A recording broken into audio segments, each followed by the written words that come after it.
আসসালামু আলাইকুম, সবাইকে স্বাগত জানাচ্ছি বিডিভিউসে। আপনাদের সাথে আছি আমি ফাহাদিয়া মিতো।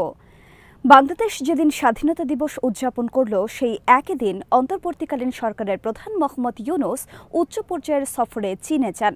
এই সফর ঢাকার কৌশলগত সমীকরণে গুরুত্বপূর্ণ বাক বদলের ইঙ্গিত দিয়েছে। সেটা হলো ভারত থেকে বেইজিংয়ের দিকে সরে যাচ্ছে ঢাকা।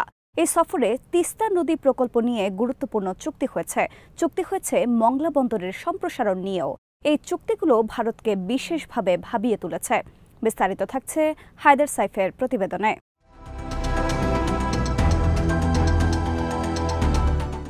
প্রধান উপদেষ্টার 4 দিনের সফর শুরু হয় 26শে মার্চ। সফরে তিনি চীনের প্রেসিডেন্ট শি জিনপিংয়ের সাথে বৈঠক করেছেন। বোয়া ফোরাম ফর এশিয়াতে অংশ নিয়েছেন।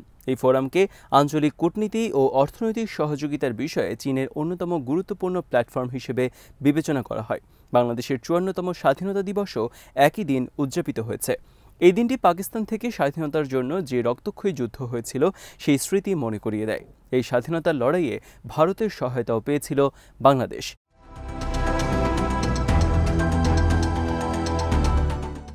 ভারতের প্রেসিডেন্ট দ্রৌপদী মুর্মু এবং প্রধানমন্ত্রী নরেন্দ্র মোদী 1971 সালের মুক্তিযুদ্ধের প্রশ্নে দুই দেশের অভিন্ন ইতিহাস স্মরণ করে উষ্ণ অভিনন্দন বার্তা পাঠিয়েছেন।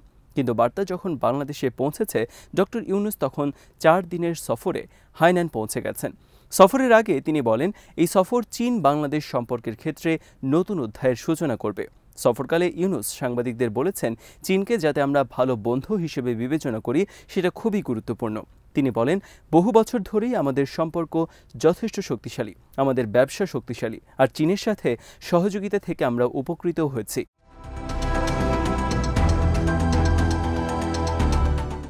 এই সফর অবশ্য বেশ কিছু জল্পনা উস্কে দিয়েছে। এর একটি হলো বাংলাদেশ তাদের পররাষ্ট্রনীতি ঢেলে সাজাচ্ছে। ঐতিহাসিক মিত্র ভারতের থেকে তারা দূরে সরে যাচ্ছে, বেইজিংয়ের আরও ঘনিষ্ঠ হচ্ছে। খোদ স্বাধীনতা দিবসেই বাংলাদেশ থেকে সোজা চীনে গিয়ে উপস্থিত হন ডক্টর ইউনূস। কেউ কেউ এটাকে পরিকল্পিত পদক্ষেপ হিসেবে দেখছে। তারা বলছেন, অর্থনীতির শক্তিধর চীনের সাথে সম্পর্ক শক্তিশালী করতেই এই পদক্ষেপ নেওয়া হয়েছে।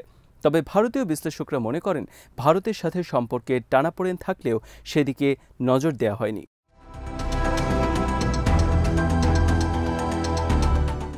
গত অগস্ট মাসে শিক্ষার্থীদের নেতৃত্বে গণ অভ্যুত্থানের ধাক্কায় শেখ হাসিনার সরকারের পতনের পর থেকেই ভারতের সাথে বাংলাদেশের সম্পর্কের অবনতি শুরু হয়েছে।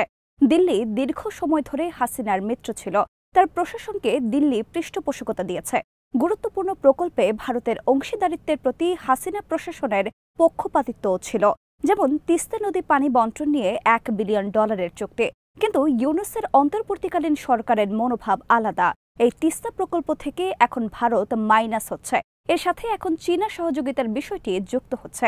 ভারতের প্রভাবশালী দৈনিক দ্য হিন্দু এক প্রতিবেদনে জানিয়েছে, চীন সফরে যাওয়ার আগে ইউনূস দিল্লি সফর করতে চেয়েছিলেন, কিন্তু দিল্লি থেকে তিনি ইতিবাচক কোনো সাড়া পাননি। ভারতের দিক থেকে দেখলে গুরুত্বপূর্ণ প্রতীকী এই দিনটিতে ইউনূসের বেইজিং সফরের বিষয়টি দিল্লির নজর এড়াবে না।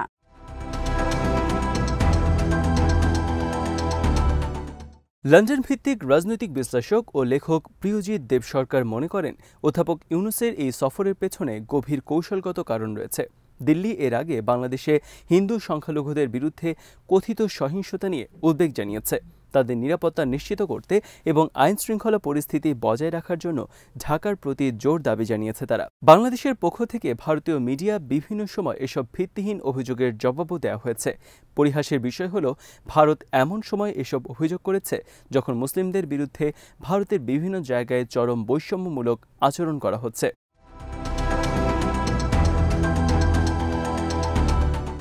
দেব সরকার বলেন, স্বাধীনতা দিবসের সুযোগটাকে কাজে লাগিয়ে ডক্টর ইউনূস জনগণকে আশ্বস্ত করতে পারতেন যে তাদের জীবন জীবিকা এবং সম্পদ আরও উন্নত হবে, আর যারা আইন নিজেদের হাতে তুলে নেওয়ার চেষ্টা করবে তাদেরকে শায়েস্তা করার জন্য আইন প্রয়োগকারী সংস্থাকে ব্যবহার করা হবে।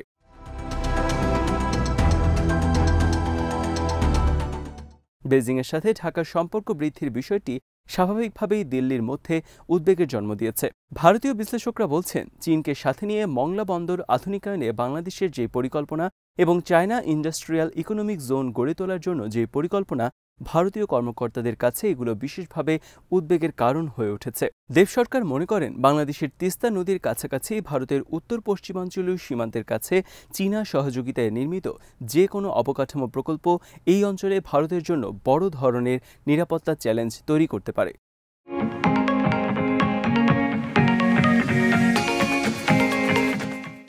বাংলাদেশ সরকার তাদের অর্থনীতিতে বৈচিত্র্য আনার সক্রিয় চেষ্টা চালিয়ে যাচ্ছে। অন্তর্বর্তী সরকার ক্ষমতায় আসার পর বিপুল অঙ্কের বৈদেশিক ঋণও শোধ করেছে সরকার। তারা এখন দেশের অর্থনীতিকে একটা শক্ত ভিত্তির ওপর দাঁড় করাতে চায়। এছাড়া বাংলাদেশের ওপর 1 মিলিয়ন রোহিঙ্গা শরণার্থীর বোঝাও রয়েছে। রোহিঙ্গা সমস্যার সমাধানের জন্য চীনের সহযোগিতা বাংলাদেশের প্রয়োজন। সব মিলিয়ে বাংলাদেশের বৃহত্তম বাণিজ্য অংশীদার হিসেবে এইসব চাহিদা পূরণের ক্ষেত্রে চীন একটা উল্লেখযোগ্য সুযোগ হাজির করেছে।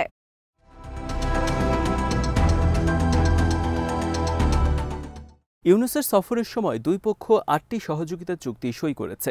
এর মধ্যে মংলা বন্দর সম্প্রসারণের চুক্তি রয়েছে।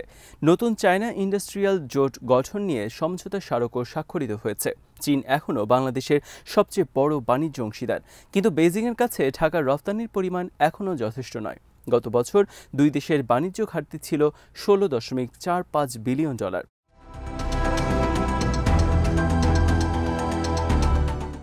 ভারতের জিন্দাল গ্লোবাল ইউনিভার্সিটির আন্তর্জাতিক সম্পর্কের অধ্যাপক শ্রীরাধা দত্ত মনে করেন, বাংলাদেশ চীনের কাছে আরও বড় পণ্য রপ্তানির নতুন নতুন উপায় খুঁজছে।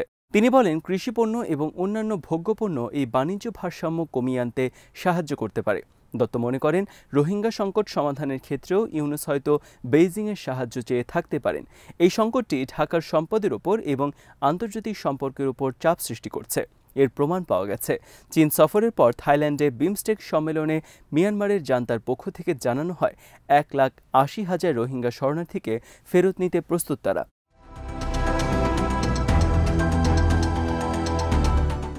চীনের সাথে ঘনিষ্ঠ সম্পর্কের যে অর্থনৈতিক সুবিধা, সেটা প্রায় তাৎক্ষণিকভাবে বোঝা যায়। তবে ভারতীয় বিশ্লেষকরা বলছেন, ঢাকা অতি নির্ভরশীলতার ঝুঁকিতে পড়তে পারে। অন্তর্বর্তী সরকারকে অবশ্যই একটা সূক্ষ্ম ভারসাম্য রাখতে হবে। এই ভারতীয় বিশ্লেষকরা বলতে চাচ্ছেন, বাংলাদেশকে এমন পদক্ষেপ নিতে হবে যাতে ভারত বিচ্ছিন্ন হয়ে না যায়। কারণ তাদের হিসেবে ভারতের ঐতিহাসিক ও ভৌগোলিক নৈকট্য তাদের বাংলাদেশের অপরিহার্য অংশীদার করে তুলেছে।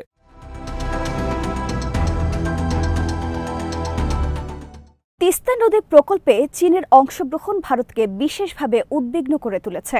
ভারতীয় বিশ্লেষক শ্রী রাধা দত্ত বলেন, তিনি মনে করছেন, নির্বাচিত সরকার দায়িত্ব নেওয়ার আগে অন্তর্বর্তীকালীন প্রশাসন বড় ধরনের সিদ্ধান্ত নেওয়া থেকে বিরত থাকবে। যেমন, তিস্তা নদী প্রকল্প তারা পুরোপুরি চীনের হাতে তুলে দেবে না। আওয়ামী লীগের নির্বাচনে অংশগ্রহণ নিয়েও দুশ্চিন্তা রয়েছে ভারতের। এই ভারতীয় বিশ্লেষক বলেন, বছরের শেষ দিকে নির্বাচন হবে বলে ধারণা করা হচ্ছে, যদিও রাজনৈতিক উত্তেজনা এখনই অনেক বেশি। হাসিনার দল আওয়ামী লীগ নির্বাচনে অংশ নেবে কিনা সেটা নিয়ে অনিশ্চয়তা রয়েছে।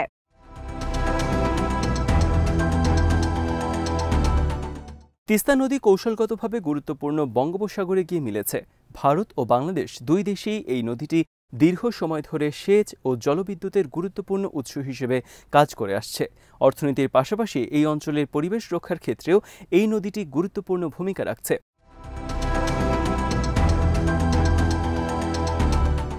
দত্ত বলেন, সম্ভাবনা রয়েছে বাংলাদেশ হয়তো মংলা বন্দর ও তিস্তা নদীর উন্নয়নের মতো প্রকল্পগুলো নিয়ে চীনের সাথে সহযোগিতার ভিত্তিতে কাজ শুরু করতে পারে। এগুলো নিয়ে একসময় ভারতের সাথে কাজ করেছিল, কিন্তু আমি মনে করি না যে এই ধরনের স্পর্শকাতর ইস্যু নিয়ে অন্তর্বর্তীকালীন সরকার কোনো সিদ্ধান্ত নেবে। এই প্রকল্পগুলোর ব্যাপারে সিদ্ধান্ত নেওয়ার জন্য তারা হয়তো নির্বাচিত সরকার আসা পর্যন্ত অপেক্ষা করবে।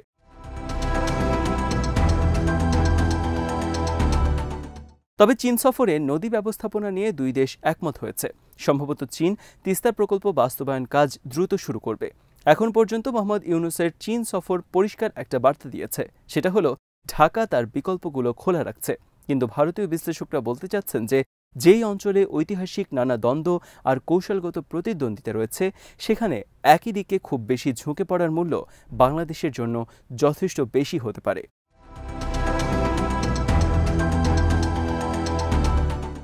আজ এখানে শেষ করছি। সবাই ভালো থাকুন, সুস্থ থাকুন আর দেখতে থাকুন বিডিভিউজ।